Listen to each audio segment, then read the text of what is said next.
Hello friends, welcome to my YouTube channel education wire.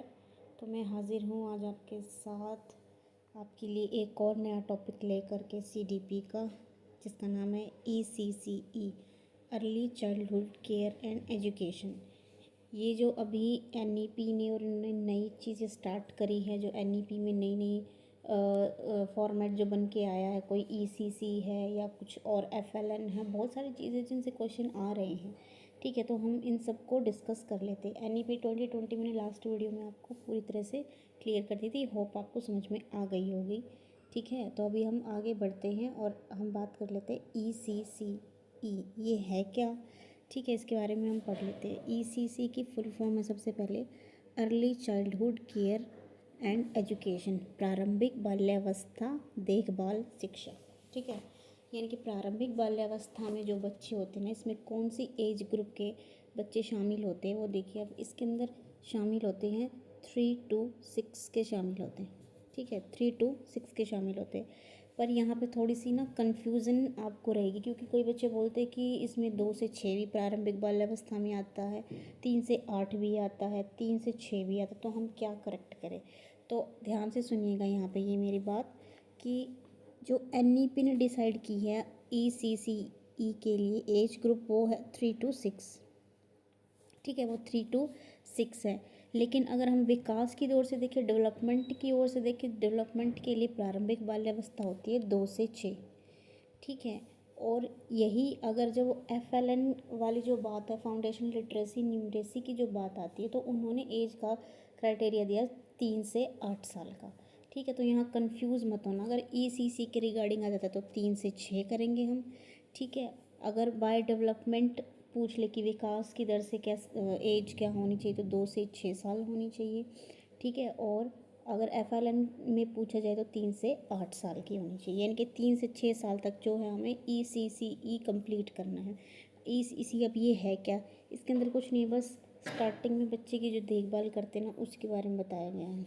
ठीक है, उसी को हम पढ़ लेते हैं। आगे देखिएगा, अब जो NEP है ना, वो क्या कह रहा है। NEP कह रहा है कि भाई बच्चे का ना 6 साल तक 90% ब्रेन डेवलपमेंट हो जाता है। ठीक है, ब्रेन का डेवलपमेंट जो है ना 90% हो जाता है 6 साल तक। 6 साल तक के बच्चे को जो डेवलपमेंट उसके ब्रेन का होना है ना, वो हो जाता है। ठीक है, लेकिन NCERT क्या कहती है, NCERT कहती है कि भी 85% होता है, 90 नहीं होता, 85% होता है। ठीक है, अब ये क्या कह रहे हैं NEP की भी ना, जब बच्चा 6 साल का हो जाता है तब तो तुम उसका एडमिशन करवाते हो, तब तुम उसको KG में LKG में भेज रहे हो। ठीक है, और इससे पहले तुम उससे कुछ करवा ही नहीं रहे, तो फिर बच्चा सीखेगा कैसे, इसीलिए बच्चा पीछे रह जाता है। ठीक है, तो उसकी इस चीज़ को ग्रो करवाने के लिए, उसका होलिस्टिक डेवलपमेंट यानी कि बिल्कुल जीरो से शुरू करने के लिए उन्होंने ये ECCE प्रोग्राम चलाया है। ठीक है, तो इसके तहत क्या होगा, 0 से 6 साल, 3 से 6 साल के जो बच्चे हैं उनको अच्छे से एजुकेशन मैनर सिखाए जाएंगे, मोरल डेवलपमेंट कैसे हुआ ये बताया जाएगा। ठीक है, जो भी आपकी हाइजीन वाली बातें होंगी, केयर कैसे करनी, ये सारी चीज़ें इसके अंदर इंक्लूडेड है।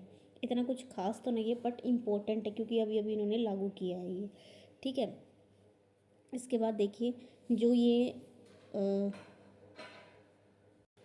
जो इस प्रोग्राम की मुहिम शुरू की है ना, वो वुमेन वेलफेयर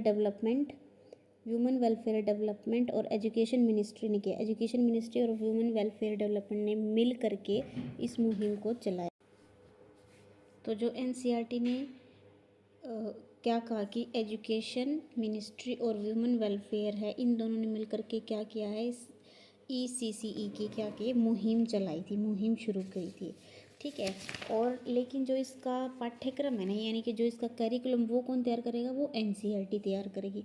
अब वही बात है, कोई भी सिलेबस तैयार करना हो, करिकुलम की बात आ जाए तो कौन करता है, ऑब्वियसली NCERT ही करती है। ठीक है, तो इसका सिलेबस जो इंफ्रास्ट्रक्चर वो कौन करेगा, NCERT तैयार करेगा। ठीक है, अब इन्होंने क्या कहा है कि 2030 तक हर बच्चे को सार्वभौमिकरण कर उसकी शिक्षा प्रदान कर देंगे, यानी कि 2000 इन्होंने अपना एम बनाया कि भाई हमें ना 2030 तक तो हमें ये चीज़ अचीव कर लेनी है। ठीक है, 2030 तक ये क्या करेंगे, बच्चे का सार्वभौमिकरण कर देंगे, यानी कि सार्वभौमिकरण, यानी कि उसका पूरा होलिस्टिकली सारी चीज़ें उसकी जैसे भी जितने भी एस्पेक्ट होते हैं ना उन सभी एस्पेक्ट के ऊपर काम करेंगे, बिल्कुल ज़ीरो से स्टार्ट करके। ठीक है, इन्होंने ये बोला है। अब 0 से जो 6 साल है वो फॉर्मेटिव ईयर्स ऑफ फाउंडेशन कहाँ है, रचनात्मक साल कहाँ है, इन्होंने क्या बताया है जो ईसीसी के अंडर है 0 से 6 सालों को क्या बताइए, इंपॉर्टेंट क्वेश्चन है कि फॉर्मेटिव ईयर्स ऑफ फाउंडेशन में के अंडर कितनी एज ग्रुप के आते हैं, तो 0 से 6 साल को इन्होंने क्या बोला है, फॉर्मेटिव ईयर्स ऑफ फाउंडेशन कहाँ है। ठीक है, तो जो ये ECCE वैसे तो कुछ भी नहीं, बस नॉर्मल बच्चे की देखभाल करनी है। ठीक है, ये सारी चीज़ें इसके अंडर आ जाती है। नॉर्मल देखभाल कैसे कि पहले क्या था, पहले सीधा जाते ही LKG UKG ये था ना, लेकिन अब क्या कर दिया गया, अब बाल वाटिका स्टार्ट कर दी गई है। बाल वाटिका शुरू कर दी। अब इन बाल वाटिका में क्या होगा, बाल वाटिका में बच्चे आएंगे, ठीक है भाई, कोई बैग वैग कुछ नहीं, ना कोई पेन पेंसिल कुछ नहीं लेके आएगा, वो सिर्फ एक अपना बैग लाएगा, बैग के अंदर सिर्फ एक लंच बॉक्स होगा और उसकी पानी की बोतल होगी बस। बाकी उसको खेल खेल में सिखाना है। शुरू के 3 साल क्या करना है, खेल खेल में ही सिखाना है। यही चीज़ इन्होंने शुरू की है शुरू के 3 साल में। ठीक है, ये जो ECC है ना, इसकी बात तो सभी करते हैं, मतलब स्टार्टिंग से जब 86 में पहली आई थी ना NEP, तब से कर रहे हैं। सॉरी 86 में 68 में जो आई थी, या फिर 86 में आई थी, तब भी इसकी बात की थी। तो बीच में इसकी बात 2013 में भी की गई थी इसी की बात। ठीक है, इस ECC की बात 2013 में की गई थी। तो जब नेशनल पॉलिसी 2013 में इसकी बात की गई थी तो उसमें उन्होंने क्या बताया कि यहाँ पे ना 3 सब स्टेजेस ऑफ अर्ली ईयर्स के 3 सब स्टेजेस उन्होंने बताया था। ये इम्पोर्टेंट है। ठीक है, ऐसे क्वेश्चन करके आ सकता है कि इनमें से कौन सी स्टेज नहीं है, तो स्टेज को हम लर्न कर लेते हैं कौन कौन सी है। तो 3 सब स्टेज कौन कौन से थी, सबसे पहले कंसेप्शन टू बर्थ, फिर बर्थ टू 3 ईयर, फिर 3 ईयर टू 6 ईयर। तो कंसेप्शन टू बर्थ तो बिल्कुल 0 से स्टार्ट हो गया। फिर 1 साल से लेकर 3 साल में क्या करेंगे, केयर देंगे उसको। ठीक है, बच्चे को क्या देंगे, पूरी केयर देंगे। केयर देने के बाद क्या करेंगे, उसको एजुकेशन सिखाएंगे, यानी कि शुरू के 3 साल जो बाल वाटिका है उसके अंदर उसको सारी चीज़ें केयर करेंगे और हाइजीन की सारी बात बताएंगे, ये चीज़ गलत है, ये गंदा है, खाने से पहले हाथ धोना, खाने के बाद भी हाथ धोने हैं। ठीक है, ऐसे नहीं बैठना, बैठने का पोस्चर कैसे क्या करना है, सारी चीज़ें मोरल वैल्यूज़ जो भी होती हैं वो सब यहाँ पे सिखाई जाएंगी बच्चे को। ठीक है, और साथ में केयर भी सिखाई जाएगी, कैसे उनको रखना है। ठीक है, बच्चे यानी कि सारी जिम्मेदारी बाल वाटिका वाले टीचर्स के ऊपर आ जाएगी यहाँ पे। ठीक है, उसके बाद 3 ईयर टू 6 ईयर में क्या उसको एजुकेशन प्रोवाइड करवा देंगे। ठीक है, एजुकेशन के अंदर वही सारी चीज़ें जो सिखाते आ रहे हैं हम वही सिखाना है। मोरालिटी सिखाएंगे। ठीक है, और बच्चे का कैसे क्या डेवलपमेंट हो सकता है, उसका ब्रेन का डेवलपमेंट कैसे हो सकता है, उसको सारी चीज़ें ये बातें हम सिखाएंगे। ठीक है, अब ये बातें तो हो ही गई थी कि NCERT ने बाल वाटिका दी है बच्चों को खेलने के लिए, प्ले वे मेथड से खेलेंगे। ठीक है, इसके अंदर हेल्थ एंड न्यूट्रिशन भी शामिल होगा। ये चीज़ें वैसे बताने की नहीं है बट फिर भी मैं बता देती हूँ थोड़ा बहुत कुछ।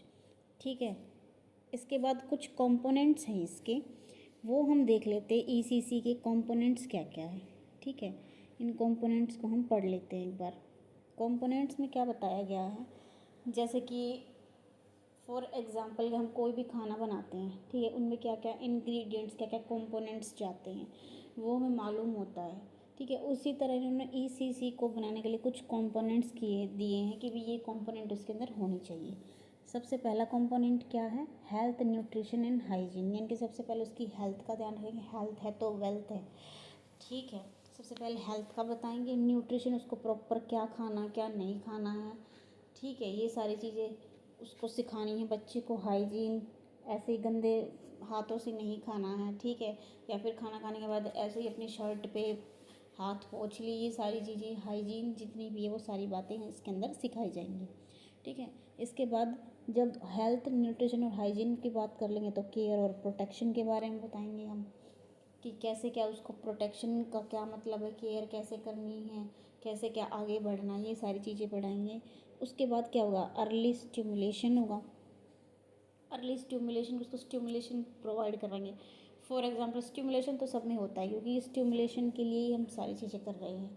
अब जैसे मान लो एग्ज़ाम की डेट आ जाती है, अगर फॉर एग्जांपल एस्टेट के एग्ज़ाम की डेट आ जाती है, वो भी तुम्हारे लिए एक स्टिमुलेशन ही है। अगर डेट नहीं आई है तब तक तुम पड़े हो ऐसे ही, कोई कुछ नहीं कर रहा है, ठीक है। लेकिन जैसे ही डेट आएगी वैसे ही सब एक्टिव हो जाएंगे, एकदम से स्टिमुलेट मिलेगा। तो उसी तरह बच्चों को भी ऐसे स्टिमुलेशन करवाना है। जैसे स्टिमुलेट हो गया बच्चा तो फिर अर्ली लर्निंग, वही तुम पे भी यही लागू होती है। जैसे ही एग्ज़ाम की डेट आई तुम्हें स्टिमुलस मिल गया और तुम क्या करने लग गए, जल्दी जल्दी तैयारी में जुट गए, अर्ली लर्निंग होगा, ठीक है।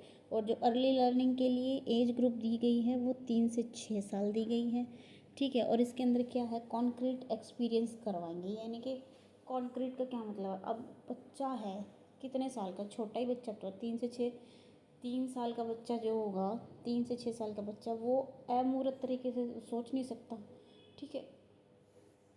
ऐसे तो वो सोच ही नहीं सकता ना भाई, ऐसे कि अमूर्त चीज़ों पे हम, जो हमारे चीज़ें सामने प्रेजेंट है ही नहीं, उसके बारे में अगर हम उसको बताने लगे तो वो क्या समझ पाएगा, नहीं समझ पाएगा। तो इसलिए उसको मूर्त यानी कि कॉन्क्रीट एक्सपीरियंस ही कराना है हमें, जो सामने है वही, ठीक है। कैसे जोड़ना है, घटाना है, जो सामने है वही। ऐसे नहीं कि माइंड में उसको करवा देंगे कि भाई नहीं तुम्हारे पास कुछ नहीं, तुम ऐसे जोड़ के घटा के दिखाओ, ऐसा नहीं होगा। तो उसको कॉन्क्रीट एक्सपीरियंस ही देना है, ठीक है। ये था आज का टॉपिक जो कि बहुत इम्पोर्टेंट है।